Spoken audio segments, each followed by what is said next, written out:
Dakar Dem Dikk.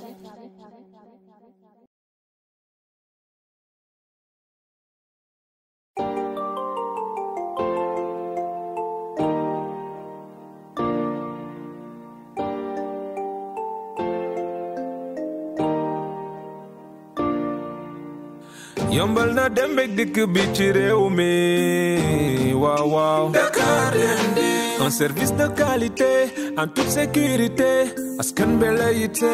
Dakar Dem Dikk. Dakar Dem Dikk Sénégal Dem Dikk AIBD Dem Dikk Afrique Dem Dikk moo melu askan wi la. Dakar Dem Dikk. fayal lu yomb dox sa soxla ci karange na ko bëggee ay ca yox la ñu dee. Dakar Dem Dikk. yombal na dem beeg dikk bi ci réew mi waaw waaw. Dakar Dem Dikk. Un service de qualité en toute sécurité askan bi la yitte. Dakar Dem Dikk. mbokk yi toj ak taal bus Dakar Dem Dikk yii jot na mu dàkk ndax lu ñëpp bokk sàmm ko day gën si ñun ñëpp. man la Papa Ndiago Baye Mike ab patriote bëgg sa réew noonoo du dox ci yàq toj taal li ñu bokk njeexital gu bon jot na mu dàkk ku waxal yàlla fii bus yee soppi dem beeg dikk bi ku mer sa mer fii ñoom nga koy sippi ji ñoo ngi taal nag waaye ëllëg sunu yaaya ci sonn nañ waxtaan nag ndax dem ak dikk baax na ci koom est-ce que xam nga li ngay yàqala lu réew mi la mbaa xam nga li ngay taal nii pour doomi réew mi la non non non non bul taal non non non non bul toj non non non non bul yàq non non bul yàq non non non non bul taal non non non non bul toj non non non non bul yàq non non bul yàq non non non non bul taal non non non non bul toj non non non non bul yàq li moo melu askan bi la non non non non bul taal non non non non bul toj non non non non bul yàq Dakar Dem Dikk ñëpp a ko moom Dakar Dem Dikk moo melu askan wi. Dakar Dem Dikk.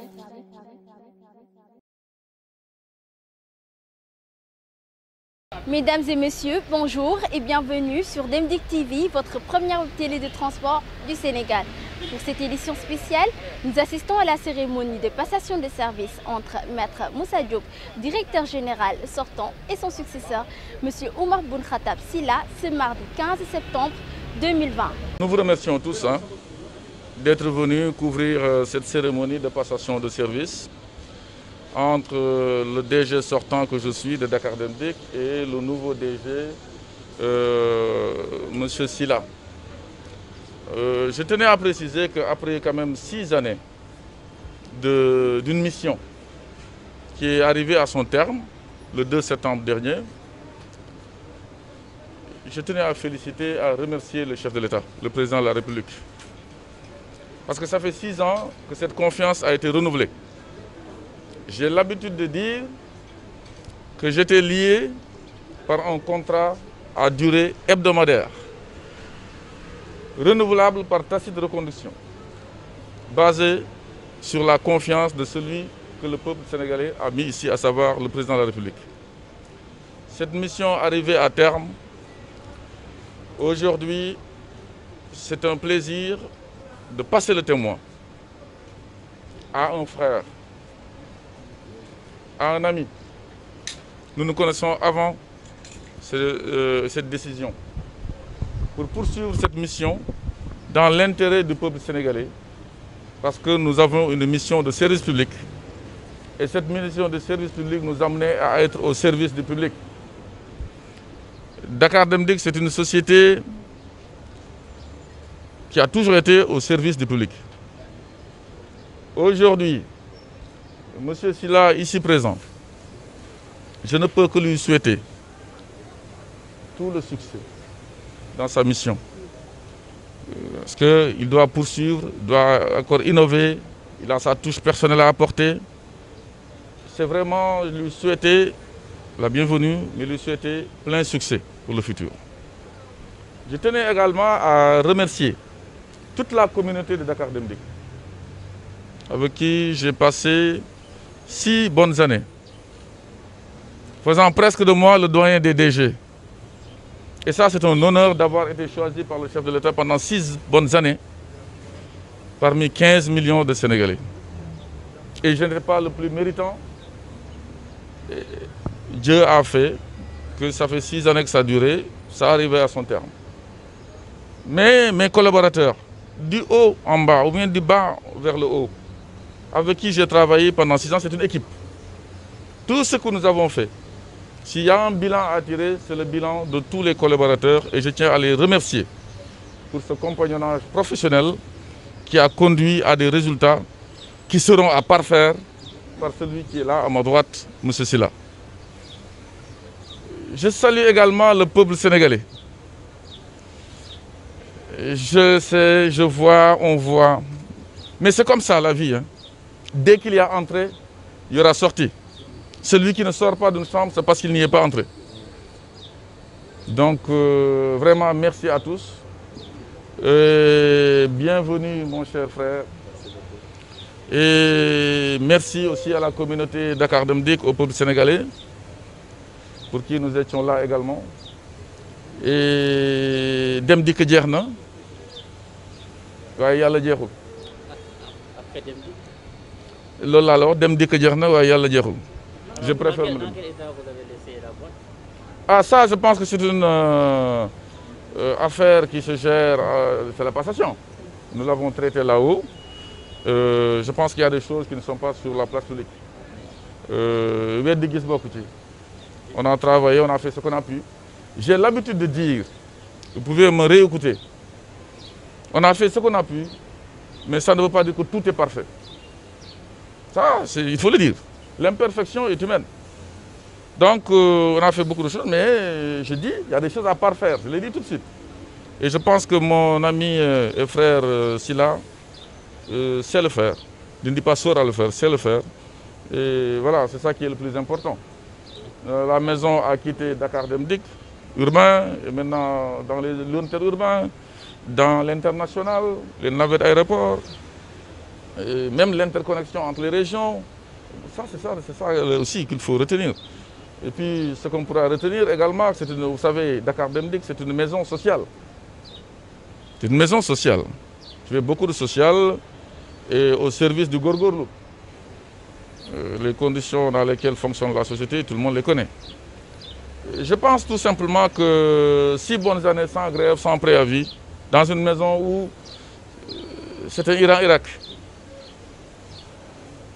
C'est un bilan, mais je laisse la maison aussi sans grève. Et je sais que lui, c'est un fin négociateur, mais il sera décidé avec autant d'autorité. Je le connais. C'est pas ici, hein? Je le connais. Bon, Dilen Centre. D'abord, nous sommes journée de passation de service, de témoins entre le président de la République, son Excellence, le président Macky Sall. Il m'a renouvelé confiance, kolutem, durant, choisir parmi 15 millions de Sénégalais.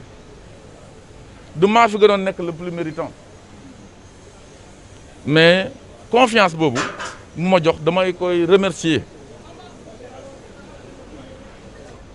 parce que yombul tay yalla def na sama mission bi nga xamni moma indi won Dakar Dem Dik jeexna depuis le 2 septembre. Les hommes passent moy ñi dañuy jall waye institution yi ñom dañuy dess tay dafa melna course bo xamni relais la won. Je passe le témoin à mon frère et ami, le DG Sylla. Je sais que lépp loo xam ni l'intérêt kër gi dana ko def xam naa ko balaa muy nekk DG fii du décision bi moo tax ma gis ko wala xam ko. di gërëm également toute la communauté de Dakar Dem Dik jógee ci suuf ba ci kaw ci 3000 et quelques salariés yi képp ku ma ci gis naa la xam ne yow Dakar Dem nga bokk parce que yàlla may na ma nekk ak ñoom juróom-benni at. Même si je ne sais pas si je la qui salarié de Dakar Dem Dik. Du compagnonnage professionnel, je les remercier ci li ñu def yépp fu ñu jëlé kër gi fu ñu ko yóbbu te xam naa ne à parfaire également Sylla sera le faire et c'est le faire. di gërëm di sant également peuple sénégalais yépp nga xam ne ñoom ci seen disposition lañ nekkoon di leen yóbbu di leen delloosi di dem ak dik kenn waxul demul dikul wala bu demee du dik def nañu lu ñu mën, tout n'est pas parfait, c'est l'œuvre humaine, mais loolu yëpp équipe moo ko liggéey ñi nekk ci suuf ba ci kaw. toog nañu aussi juróom benni at yoo xam ni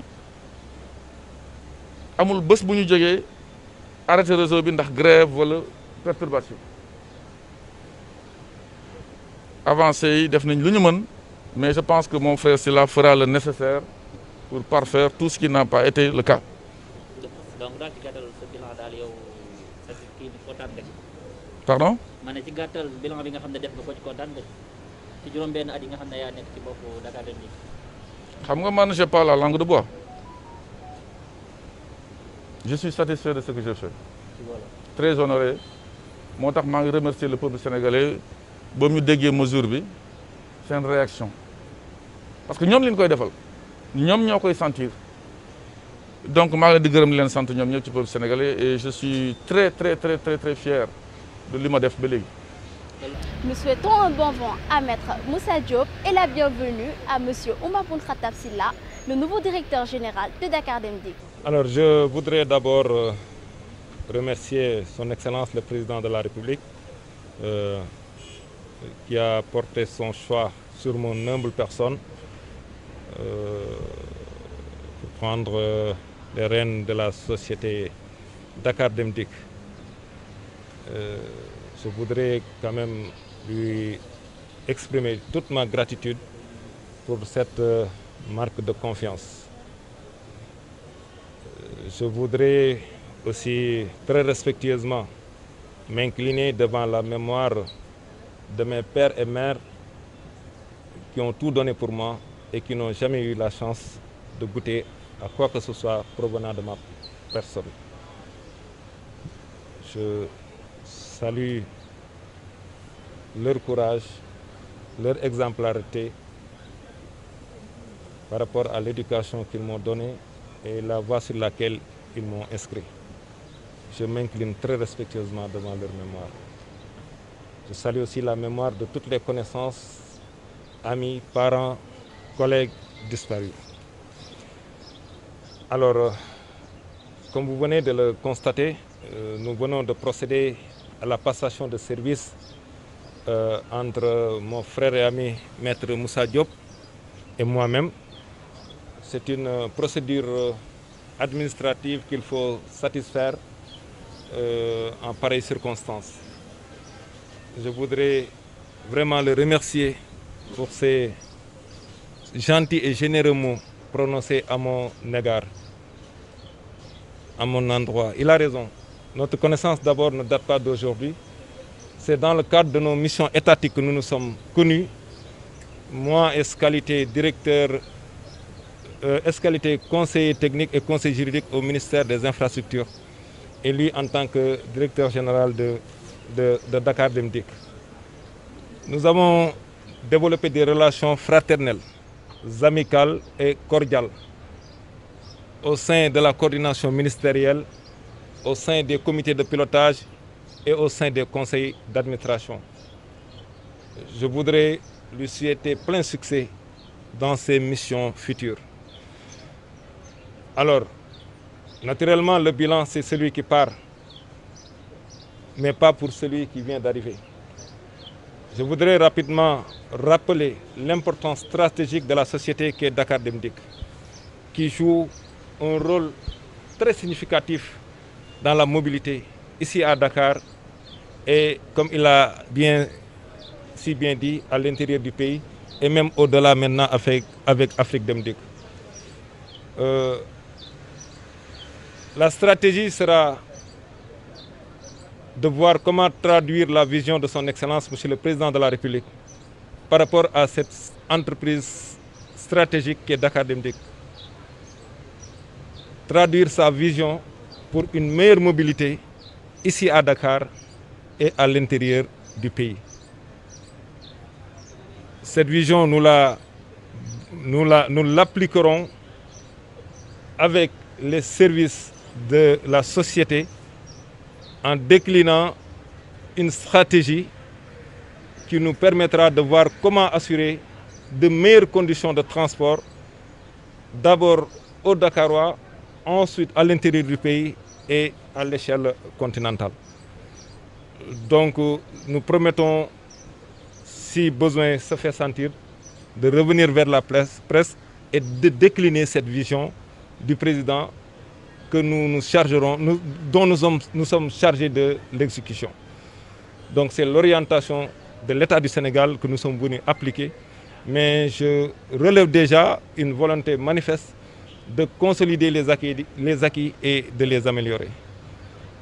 Je voudrais aussi profiter de cette occasion pour remercier toutes les Sénégalaises et tous les Sénégalais pour les appels, les messages. Vous savez, en l'espace de quelques jours, être touché par près de 25 000 concitoyens, des milliers d'appels téléphoniques. Il y en a de très proches que je n'ai pas pu prendre, faute de temps, parce que je n'ai pas le don d'ubiquité. Des milliers de SMS auxquels je n'ai pas encore répondu. Je voudrais, si vous me le permettez, profiter de cette occasion pour quand même m'en excuser et remercier toutes ces milliers de personnes qui n'ont pas pu, tous ces milliers de personnes qui n'ont pas pu me joindre. Parce que je place les relations humaines au cœur de mes contacts. Donc c'est ça que je voulais dire en résumé. D'accord, on vous entend parler comme si vous seriez dans la continuité. Mais naturellement, la continuité c'est tel qu'il doit en être de la situation actuelle. Parce qu'il l'a dit même, monsieur le directeur général, mon cher frère ami, cher Moussa Diop, il l'a dit. Les hommes passent, mais les institutions demeurent. Il s'agira pour nous de voir comment apporter une touche sur la base des orientations que nous aurons données, des instructions aussi que nous aurons données les plus hautes autorités. Vous ne pensez pas que la tâche sera longue parce qu'on a vu ce que Maître Diop a déjà dit? Mais nous, on n'est pas venus pour des tâches faciles. Hein. Ah non, on est venus pour travailler et on va travailler. Et on ne défie personne, mais on fera des résultats. Parce que nous serons de concert avec tout le monde, la rigueur sera de mise, on est là pour travailler. Et on va l'assumer pleinement.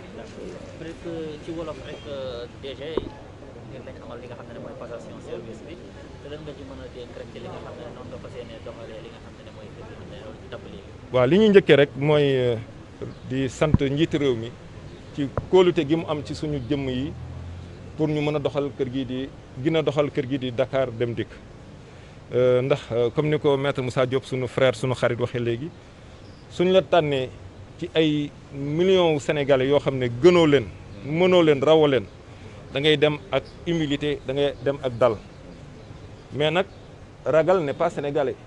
ñàkk xel ak ñàkk jom ak ñàkk fulla c'est pas sénégalais ça moom on le dit très humblement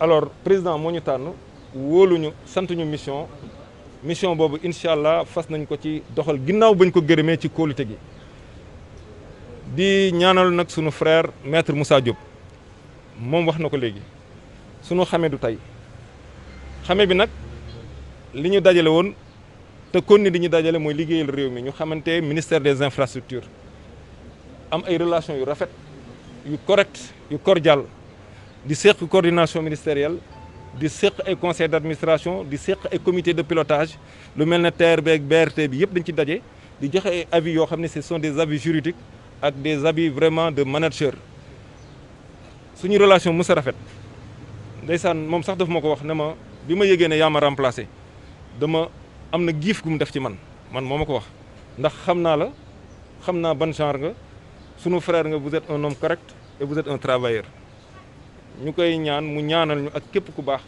pour yàlla saxal ñu ci loolu may sant yàlla nag mi nga xam ne ku nekk benn ndey la yàlla may ak benn baay te kuy yar sa njaboot di ci sonn boo sañoon ñu fekkee sa njariñ ñu amoon yu waajur yu baax lool muy sunu yaay ak sunu papa yàlla def fekkewuñu ñuy taxaw rek di jéggalu diggante doom ak waajur ak di yeesal jëme ci ñoom te di ñaan suñu borom jéggal leen te yërëm leen di remercier Sénégalais yëpp nag ndax ñun ay doomi réew mi ñun Sénégal moo ñu gënal lépp président dafa am fu mu teg réew mi muy yoonu émergence gis nañ effort yu bëri yu mu def fu mel ne Dakar Dem Dikk man je suis témoin gis naa lu mat juróomi téeméeri bis daanaka mu yëkkati ko joxe ko muy ay bis yu bees tàq ak yeneen i téeméeri bis yoo xam ne président jox na ko Dakar Dem Dikk gis naa ba fekkee ba tey ñu jël ay milliards yu bëri di ko jox Dakar Dem Dikk Dakar Dem Dikk nag am na fu mu jógee woon am na fu mu agsi liggéey bi mooy continuer ko continuer boobu nag dafa am lu mu laaj dafa laaj xarañte dafa laaj concertation waxtaan ak ñi nga xam ne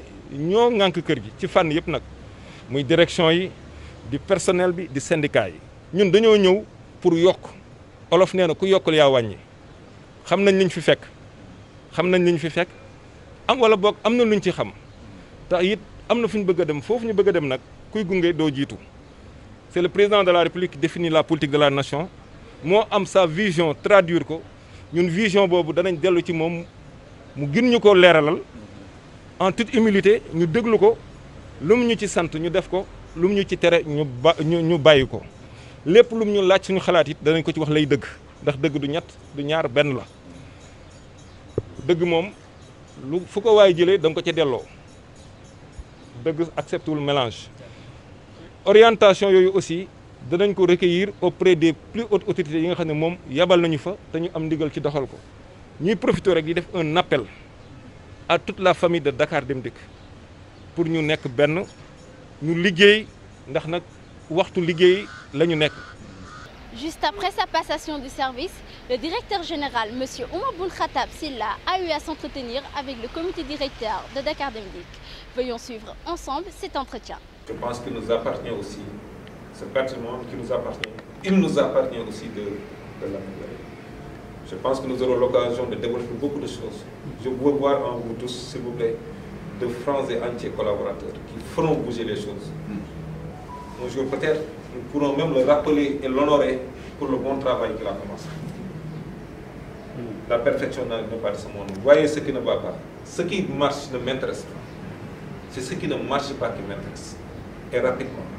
Parce que la plus haute autorité m'a personnellement et directement instruit d'apporter toutes les améliorations nécessaires et sans délai. Donc la commande elle est forte. Je voudrais que tout un chacun ici en soit conscient.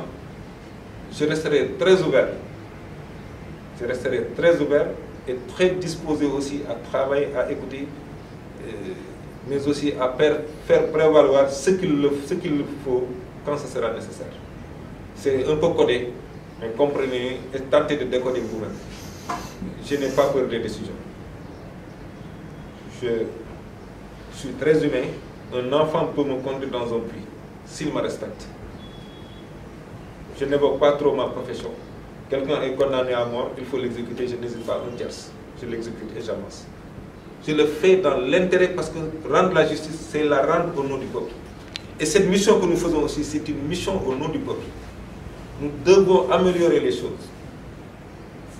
Et son concours aussi sera nécessaire, tout comme le concours du secrétaire général et de l'ensemble de nos collaborateurs ici présents.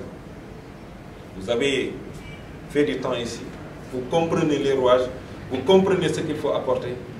Je j'aurais besoin, vous m'excusez, d'un peu de temps pour mettre un nom sur chaque visage. Je ne voudrais pas croiser quelqu'un et qu'il pense que bon, le Diakhaté, je le reconnais déjà, je sais que c'est un grand majeur, il ne voit même plus. Mais je veux venir en frère, je veux venir en ami, je veux venir en collaborateur sincère et entier. Je ne suis pas sur de grands choses. Je ne suis pas sur de grands choses. C'est tout ce que je voulais vous dire. Si vous avez des critiques, il faut venir les faire. Bien sûr, avec la manière. Si vous avez des suggestions, je suis preneur. Si vous avez des propositions, en tout cas, je serai plus que très entier avec vous pour que tout marche et ce dans les meilleurs délais. Nous avons un délai très court pour apporter beaucoup de changements. Et je le rappelle, sur la base des innovations de Maître Moussa Diop ici présent. Notre temps, qu'on le mette au profit du travail plus qu'autre chose. C'est tout ce que je voulais dire à l'entame de mon propos. Monsieur le secrétaire général se chargera de vous convier à l'occasion d'autres réunions pour que rapidement, je voudrais que chacun ici, selon son service, à l'image du président de la République, que ça soit juste des points simples sur les choses qu'il faut changer. Proposer, c'est open, c'est ouvert, et on fait avancer les choses. C'est tout ce que je voulais vous dire en vous remerciant quand même de m'accueillir ici de manière aussi quand même patriotique, de manière aussi respectueuse. DG, Je vous renouvelle toute mon amitié, je vous renouvelle toute mon affection et toute ma disponibilité, tout comme à l'équipe de Dakar Dem Dik. Merci. Le secrétaire général de Dakar Dem Dik, M. El Hadj Sarfal, a tenu à rendre un vibrant hommage au directeur général sortant, Maître Moussa Diop, pour tout l'effort qu'il a fourni au niveau de Dakar Dem Dik. Remercier le DG sortant, Maître Moussa Diop, pour nous avoir managé pendant 6 ans. On a partagé des moments assez spéciaux. Vraiment pour son bilan, c'est vrai, il faut le remercier pour son engagement. Et vraiment pour aussi tout ce qu'il a fait pour les collaborateurs. Parce qu'au-delà même du travail, il a fait preuve d'humanisme. Chacun en ce qui le concerne, à un moment donné de ta vie, bien de la vie de l'entreprise, j'avais à discuter avec le DG, qui personnellement est venu apporter son accompagnement et même de témoigner sa compréhension ou sa générosité. On tenait au nom de tout le CODIR, le comité de direction, le remercier devant vous, Monsieur le Président. Mais aussi vous dire, Monsieur le Directeur Général, M. Silla, au nom de toute l'équipe, vous témoignez et vous manifestez témoigner de notre disponibilité. En tout cas, toute l'équipe, vous pouvez compter sur eux. Et comme vous avez dit, on commence le travail dès demain. Chers internautes de Dem Dik TV, c'était tout pour votre édition spéciale passation de service entre Maître Moussa Diop et M. Oumar Boun Khattab Silla qui s'est tenue ce 15 septembre 2020 au niveau de la direction générale de Dakar Dem Dik. C'était Maimouna Betchengba et on se donne rendez-vous très prochainement. Dakar Dem Dik, un patrimoine national.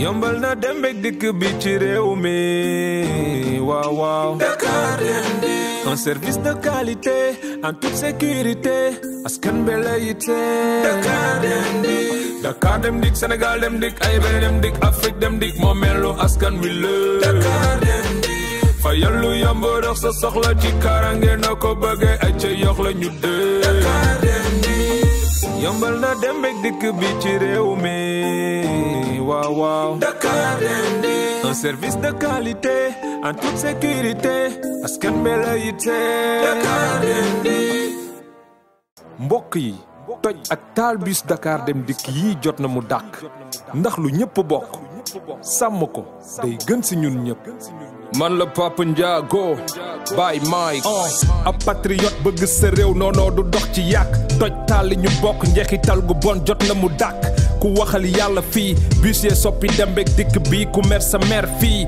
ñoom nga koy sippi ji ñoo ngi taal nag waaye ëllëg sunu yaaya ci sonn nañ waxtaan nag ndax dem ak dikk baax na ci koom est-ce que xam nga li ngay yàqal lu réew mi la mbaa xam nga li ngay taal nii pour doomi réew mi la non non non non bul taal non non non non bul toj non non non non bul yàq non non bul yàq non non non non bul taal non non non non bul toj non non non non bul yàq non non bul yàq non non non non bul taal non non non non bul toj non non non non bul yàq li moo melu askan bi la non non non non bul taal non non non non bul toj non non non non bul yàq Dakar Dem Dik ñëpp ko moom Dakar Dem Dik moo melu askan wi